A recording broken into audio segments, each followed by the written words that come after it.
Il y a 369 ans, un 25 juin comme aujourd'hui, mourait Charles de Bas de Castelmore, mieux connu sous le nom de D'Artagnan.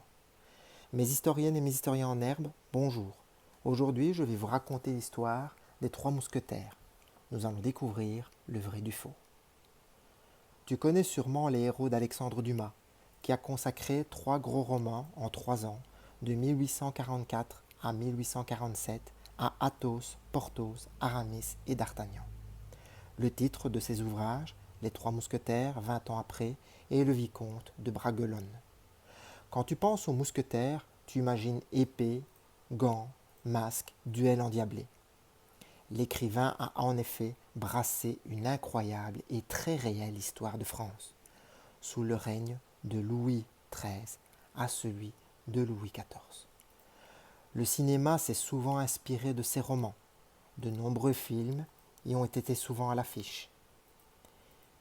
Mais quel est le vrai du faux? Que sait-on de ces héros?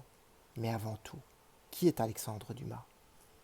C'est un écrivain français, né en 1802 et mort en 1870. Il écrira des romans connus, comme entre autres Le Comte de Monte-Cristo, La Reine Margot, qui ont eu une exploitation au cinéma. Son père est un général d'armée qui a fait une brillante carrière pendant la Révolution française. Les mousquetaires sont-ils les rois de l'épée? Mousquetaire vient du mot mousquet, l'ancêtre du fusil. L'épée n'était qu'une arme annexe pour eux. Ils préféraient encore se battre à coups de crosse de mousquet. Ils se déplaçaient à cheval, mais se battaient toujours à pied. Sont-ils libres?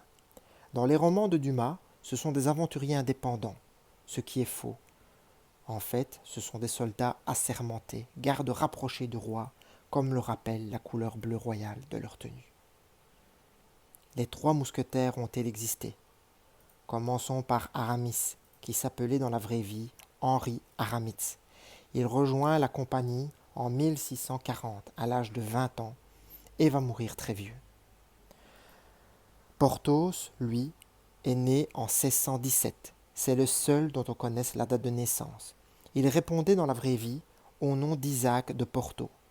Il entre aussi dans la compagnie en 1640 et la quitte 10 ans plus tard. Dans le roman de Dumas, il meurt dans le dernier roman, écrasé par un rocher, mais dans la réalité, il va mourir très vieux également, bénéficiant d'une fin de vie paisible.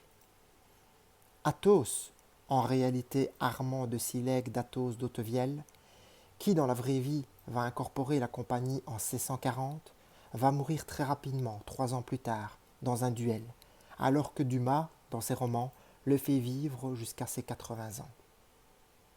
Charles de Bas de Castelmore, mieux connu sous le nom de D'Artagnan, lui, est entré dans la compagnie en 1644. Il croise les autres, sans que rien ne le prouve. Il est tué le 25 juin 1673, lors du siège de Maastricht aux Pays-Bas, d'un tir de mousquet, alors qu'il accompagne le roi Louis XIV dans sa campagne militaire. Il avait plus de 50 ans. Dumas ne voulait pas faire mourir son héros, mais néanmoins, il le fera dans l'un de ses romans, glorieusement, lorsque celui-ci devient général. Mais dans la vraie vie, D'Artagnan ne sera jamais maréchal.